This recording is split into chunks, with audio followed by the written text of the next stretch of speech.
situación económica del país no solo obedece a la estabilidad que ofrecen la dolarización y el alto precio del petróleo, principal producto de exportación, sino también al manejo económico del gobierno, tal como lo han reconocido la CEPAL, el Banco Mundial y el Fondo Monetario Internacional, aunque con voces de advertencia. Voces de advertencia que también el propio presidente las ha pronunciado sobre los difíciles que serán los próximos años. Veamos.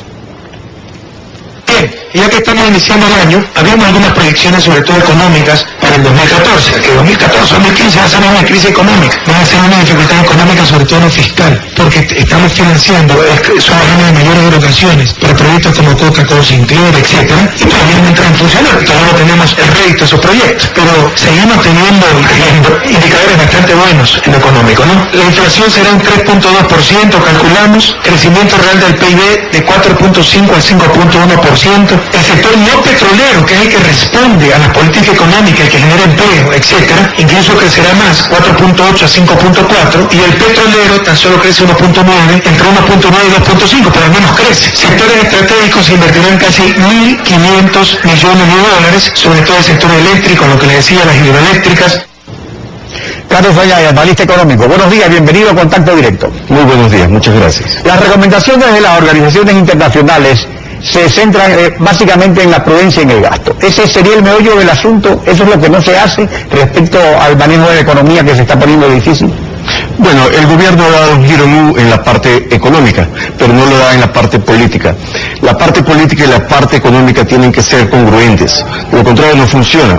Ahora, ha dado un giro fenomenal en la parte económica solamente porque se ve presionado, no porque crean en ello, porque no lo han manifestado así por mucho tiempo. Además, las declaraciones públicas del presidente de la República, no solamente a nivel nacional, sino internacionalmente, contradicen esas políticas económicas nuevas, como por ejemplo el acercamiento al Fondo Monetario Internacional y al Banco Mundial, a quienes nosotros sabemos que los votó a empujones. Ahora los recibe y sin embargo da declaraciones de que Argentina le dice a la presidenta Kirchner que no pague las deudas a los fondos buitres, por ejemplo, que es... Pero respecto a la cuestión de la moderación y el gasto, eso se refería a que hay una vinculación entre lo político y lo económico. Ese aumento del gasto, esa creación de burocracia, ese dispendio de dinero, obedece a una política clientelar que por eso es que no cambia. Bueno, efectivamente así yo creo que es el sistema que ellos están promulgando, el sistema del gasto público y un gasto excesivo, además de que hay gastos innecesarios de parte de los funcionarios del gobierno y del mismo presidente de la República, como por ejemplo viajes con enormes comitivas, cientos y 200 personas en un viaje, y no solamente uno, sino es un sinnúmero de viajes. Todo eso tiene que ser recortado. Yo lo he dicho desde hace muchos años, pero ahora se lo impone el Fondo Monetario Internacional, que es a quienes van. Ahora, el presidente puede decir muchas cosas, que no tienen por qué meterse en las decisiones soberanas del país, etcétera. Pero la verdad es que el Ecuador, el gobierno ecuatoriano se ha acercado al Fondo Monetario Internacional y no recientemente, sino desde el año 2010. Bueno, pero eso es para poder regresar al mercado de capitales y colocar los bonos, digamos, siempre se necesita la opinión del fondo. Por supuesto, y también el riesgo está reflejado en la tasa de interés que nos cobran, que es la segunda más alta a nivel mundial, que es 7.95%, y que obviamente indica que invertir en Ecuador es altamente riesgoso.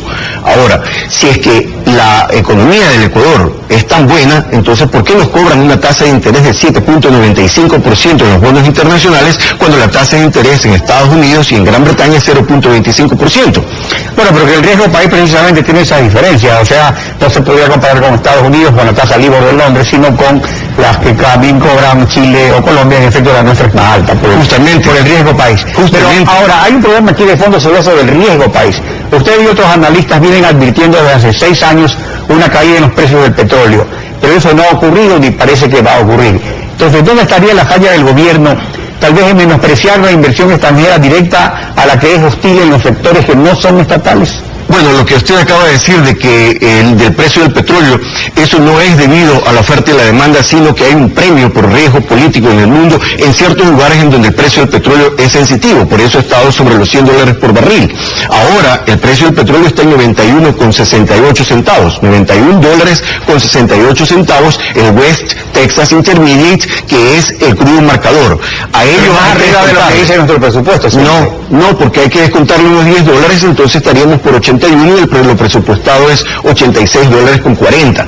Ahora, si es que se mantuviese a ese nivel o bajase un poco más, que hay siempre esa posibilidad, porque la demanda es inferior a la oferta y así va a continuar por muchos años de acuerdo a las informaciones internacionales. Entonces estaremos en graves problemas. Lo que he estado haciendo continuamente es advirtiéndole al gobierno para que tome medidas y que justamente lo que yo estaba pronosticando no suceda. Y sin embargo, no han hecho caso y tenemos ahí el incremento de los impuestos, la eliminación de los subsidios y el incremento de la deuda.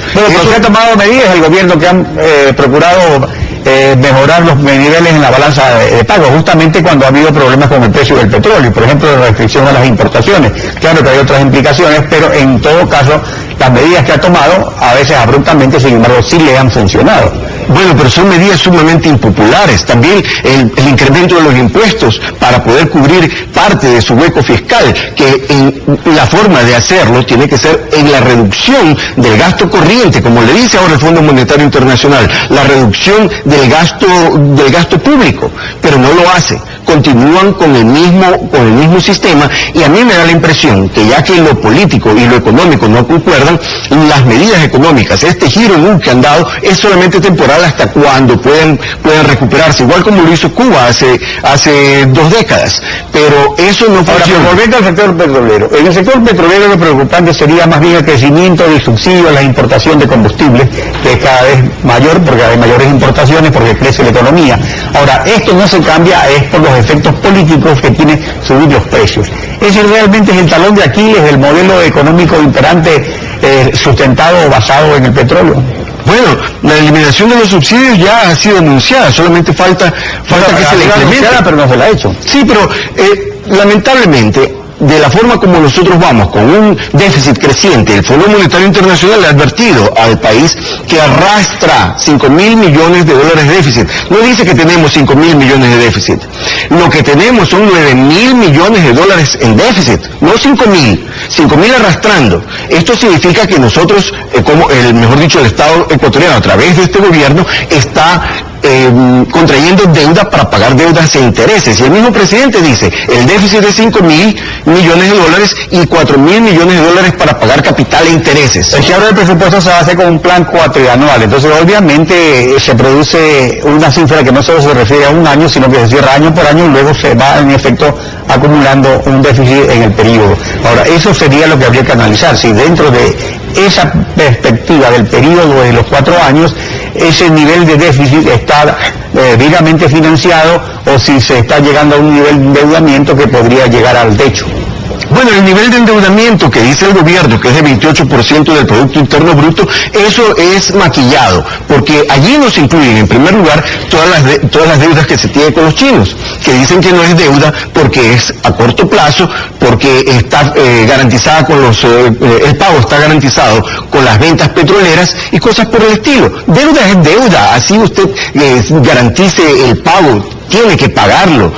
Eso quiero saber a cuánto asciende, porque nuestras reservas petroleras, de las disponibles, no las del Yasuní todavía, pero las disponibles, todas tengo entendido que están hipotecadas con China. ¿A cuánto asciende entonces esa deuda?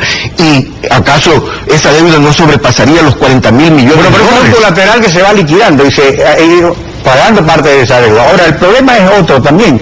El alto nivel de recaudación de impuestos es mérito del gobierno, supera incluso los ingresos petroleros y eso respaldaría el gasto ordinario. Pero ha llegado ya a su límite la carga tributaria que soportan los contribuyentes, porque esto lo pregunto en vista de los anuncios que se hacen en repetidas ocasiones sobre nuevos impuestos que a veces se concretan o no se concretan, sobre la comida chatarra, sobre la plusvalía, en fin. No, pues, para un gobierno nunca hay límite. Hay gobiernos que han grabado hasta 80% de los ingresos a ciertos tipos de personas, pero eso no significa que esté bien, ni que sea popular, ni que sean mantenido. Tarde o temprano ese tipo de gobierno se va a derrumbar. Ahora, usted inició esta entrevista diciendo que estábamos muy bien en la parte económica. Si es que estuviésemos muy bien, entonces organismos internacionales, aquellos que miden el riesgo de un país como Moody's, no lo pondrían a los bonos. Pero bolivianos todas al esas mismo nivel. organizaciones privadas que también han evaluado los riesgos que había en Wall Street y que no acertaron. O sea que es muy relativo también. No, eso de acertar o no acertar es diferente, pero el asunto es que los inversionistas miran a estas calificaciones de riesgo como las de Moody's, que lo ponen a Ecuador al mismo nivel que Venezuela y Argentina, con calificación de C mayúscula, A minúscula 1, que significa que están al cerca de la bancarrota. Carlos Oñate, gracias por su participación en Contacto Directo. Estefi. Bueno, concluimos así Contacto Directo. A ustedes muchas gracias y sintonía. Nos vemos mañana. Contigo, Alfredo, hasta el lunes. Hasta el próximo lunes.